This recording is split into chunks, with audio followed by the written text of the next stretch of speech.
Oye, me acabas de decir que estás casada, que estás haciendo curso de abuela ahí con ese man. Sí, estoy casada, pero no capada, mani.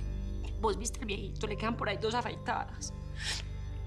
Ve, mani, ese man a la segunda afeitada se está poniendo así la espumita y coge así la afeitada y ¡suas! Vení.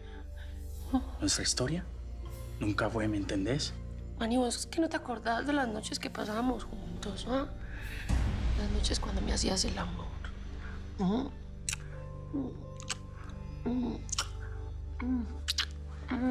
Vení.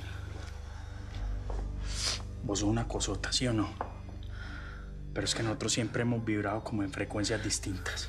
¿Me entendés? O sea que lo nuestro ya no tiene futuro, ¿cierto? Esto ya se acabó para siempre. Para siempre no existe. Y desde que haya vida, hay esperanza. Y tal vez en nuestra película todavía no aparece la palabra fin.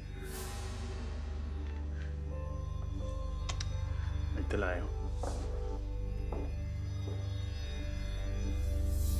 Yo soy hija de Delmira Rigores y de Vicente Acero. Soy tu hermana, Salvador.